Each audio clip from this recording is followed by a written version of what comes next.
ಪ್ರಕರಣ ಸಂಬಂಧಪಟ್ಟಾಗಿ 15 ಜನ ಅರೆಸ್ಟ್ ಮಾಡಿದ್ದಾರೆ ಸರ್. ಸರ್, ತಾವು ಈ ಕ್ಷೇತ್ರ ಶಾಸಕರು, ತಮಗೆ ಫಸ್ಟ್ ಏನು ಮಾಹಿತಿ ಬಂತು, ಏನಾಯಿತು ಸರ್, ಇದಕ್ಕೆ ಕಾರಣ ಏನು ಸರ್? ನೋಡಿ, ಈಗಾಗಲೇ ನಾನು ನನ್ನ ಪ್ರತಿಕ್ರಿಯೆನ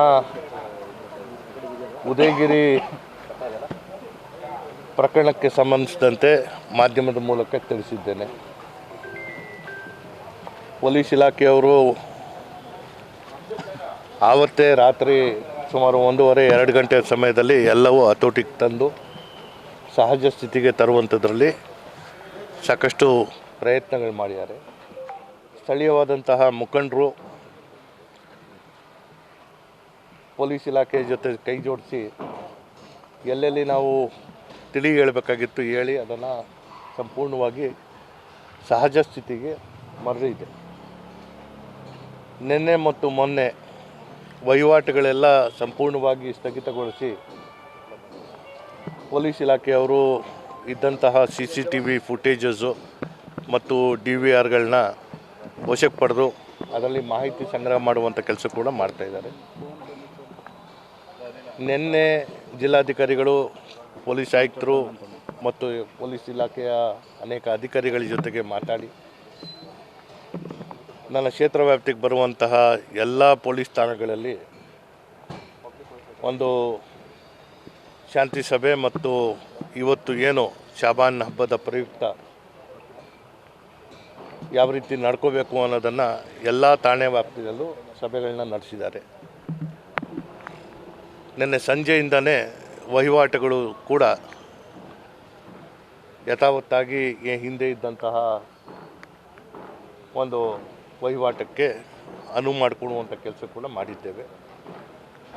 ಪೊಲೀಸ್ ಇಲಾಖೆಯವರು ಎಷ್ಟು ಜನಕ್ಕೆ ವಶಕ್ಕೆ ಪಡ್ಕೊಂಡಿದ್ದಾರೆ, ಇನ್ನು ಎಷ್ಟು ಜನಕ್ಕೆ ಪಡ್ಕೋತಾರೆ ಅನ್ನೋದನ್ನು ನಾನು ಯಾವುದೇ ರೀತಿಯಲ್ಲೂ ಮಧ್ಯಪ್ರವೇಶ ಮಾಡ್ತಾಯಿಲ್ಲ.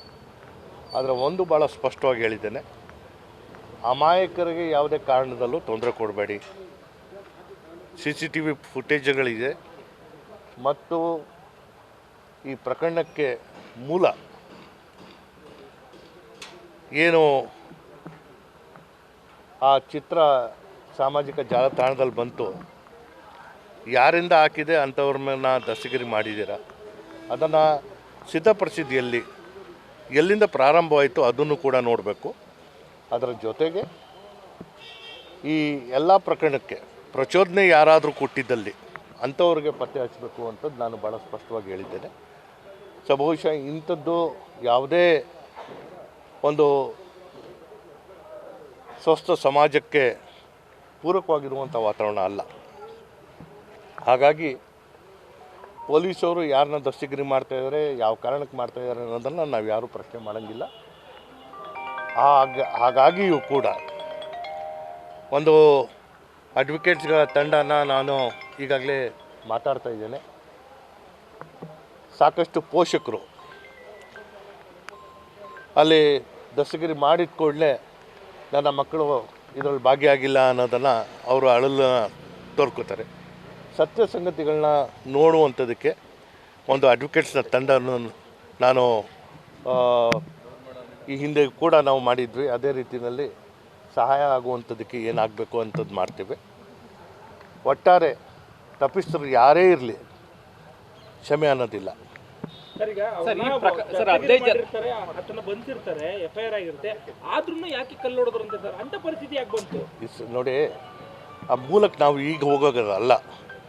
ಪರಿಸ್ಥಿತಿ ನಮ್ಮ ಯಥಾಸ್ಥಿತಿಗೆ ಬಂದಿರೋದ್ರಿಂದ ನಾವು ಯಾಕಾಗಿತ್ತು ಏನಾಗಿತ್ತು ಅನ್ನೋದನ್ನು ಇಲ್ಲಿ ಕೂತ್ಕೊಂಡು ಮಾತಾಡೋದಲ್ಲ. ನಾನು ಈಗಾಗಲೇ ಪೊಲೀಸ್ ಅಧಿಕಾರಿಗಳಿಗೂ ಸೂಚನೆಯನ್ನು ಕೊಟ್ಟಿದ್ದೇನೆ. ದೂರು ಕೊಟ್ಟ ಮೇಲೆ FIR ದೂರು ಕೊಟ್ಟಂಥ ಸಮಯ ಮತ್ತು FIR ಹಾಕಿದ್ದಂಥ ಸಮಯ ಮಧ್ಯದಲ್ಲಿ ಆದಂಥ ವಿಳಂಬ, ಈ ಎಲ್ಲವೂ ಮುಂದೆ ಬರಬೇಕು. ಅದರ ಜೊತೆಗೆ ದೂರು ಕೊಡೋಕ್ಕೆ ಬಂದಂಥವ್ರ ಜೊತೆಗೆ ವರ್ತನೆ ಹೇಗಾಗಿತ್ತು, ದಸ್ತಗಿರಿ ಮಾಡಿದ ಮೇಲೂ ಇಂಥ ಪರಿಸ್ಥಿತಿ ಬರಬೇಕಾದ್ರೆ ಕಾರಣಗಳು ಏನು ಅನ್ನೋದನ್ನು ನಾನು ಒಂದು ವರದಿಯನ್ನು ಕೇಳಿದ್ದೇನೆ. ಆ ವರದಿ ಬಂದ ಮೇಲೆ ಅದರ ಮೇಲೆ ನಾನು ಕ್ರಮವನ್ನು ಜರುಗಿಸುವಂಥದ್ದಕ್ಕೆ ಮುಂದಾಗ್ತೇನೆ. ಗೃಹ ಸಚಿವರು ಇವತ್ತು ಮೈಸೂರು ಪ್ರವಾಸ ಬರಲಿದ್ದಾರೆ. ನಾವು ಈ ಪರಿಸ್ಥಿತಿಯನ್ನು ನೋಡಿದಂತಹ ಸಂದರ್ಭದಲ್ಲಿ ಬಹುಶಃ ಇಂಥದ್ದು ಆಗುತ್ತೆ ಅನ್ನೋದಲ್ಲ.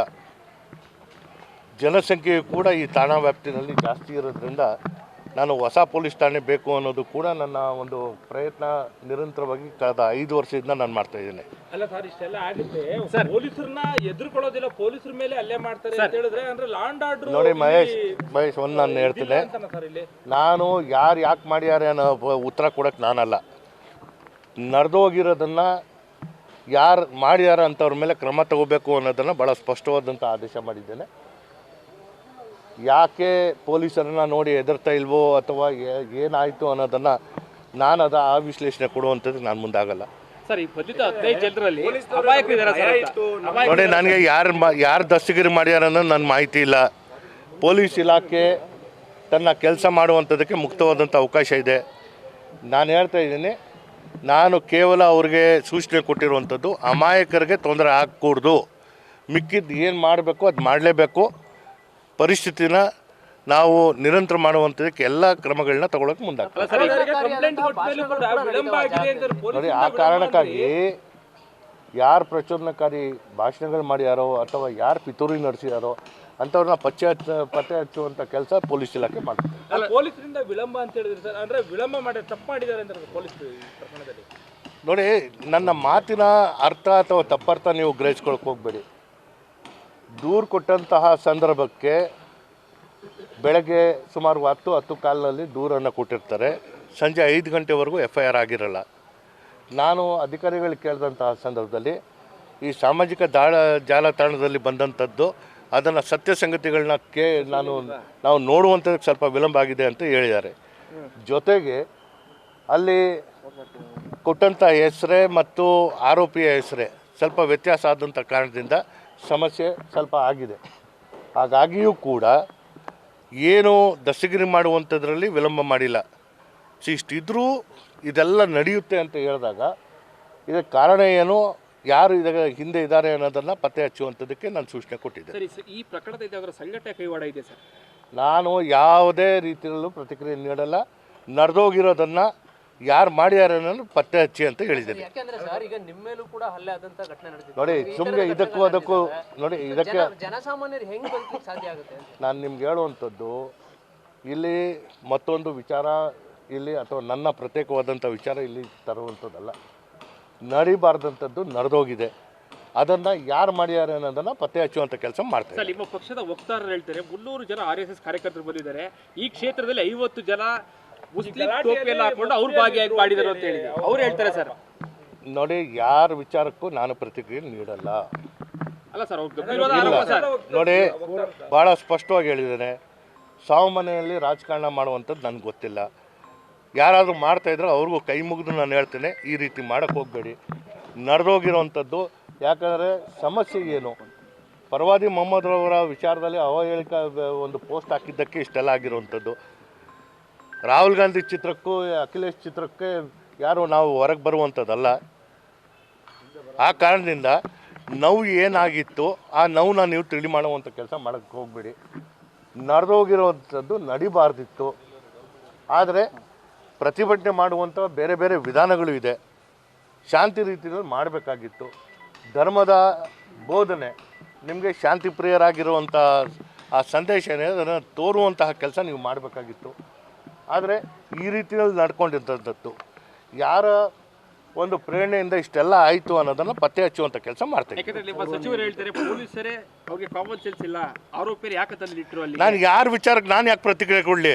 ಅಲ್ಲ ಸರ್, ಶಾಸಕರಿದ್ದೀರಿ ಸರ್, ನಿಮ್ಮ ಪಕ್ಷ ದಯವಿಟ್ಟು ನನ್ನ ಪಕ್ಷನೂ ನಾನು ನೋಡಲ್ಲ, ನನ್ನ ಸರ್ಕಾರವೂ ನೋಡಲ್ಲ. ನಡೆದಿರುವಂಥದ್ದು ನನ್ನ ಮೇಲೆ ಇರುವಂಥ ಜವಾಬ್ದಾರಿಯನ್ನು ನಾನು ಅದನ್ನು ನಿಭಾಯಿಸುವಂಥ ಕೆಲಸ. ಪೊಲೀಸರಿಗೆ ಅಮಾಯಕರಿಗೆ ತೊಂದರೆ ಆಗಬಾರ್ದು, ತಪ್ಪಿಸಿದ್ರು ಕೈ ಬಿಟ್ಟು ಹೋಗಬಾರ್ದು. ಈ ಕೆಲಸ ಮಾಡಿ ಅಂತ ಹೇಳಿದ್ದೀನಿ. ಧರ್ಮಗುರುಗಳ ಈ ರೀತಿ ಅಂತ ಪ್ರಚೋದನೆ ಮಾಡುವಂತ ನೋಡಿ, ಯಾರೇ ಇರಲಿ ಎಲ್ಲ ಯಾರೇ ಇರಲಿ ಅದು ತಪ್ಪಾಗಿದ್ರೆ ತಪ್ಪೇ.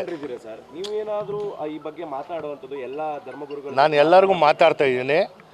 ಈಗ ನಾನು ನಿಮ್ಗೆ ಹೇಳುವಂಥದ್ದು ಆಗಿರುವಂಥದ್ದನ್ನು ಮತ್ತೆ ವಿಶ್ಲೇಷಣೆ ಮಾಡಿ ಮಾತಾಡುವಂಥದ್ದಲ್ಲ. ಯಾರೇ ತಪ್ಪು ಮಾಡಿದರೂ ಕಾನೂನು ಮುಂದೆ ಅವ್ರು ಕಾನೂನಿಗಿಂತ ದೊಡ್ಡವರಲ್ಲ. ಆ ಕ್ರಮ ತಗೊಳ್ಳುವಂಥದ್ದಕ್ಕೆ ಏನಾಗಬೇಕು ಅದು ತಗೋತೀವಿ.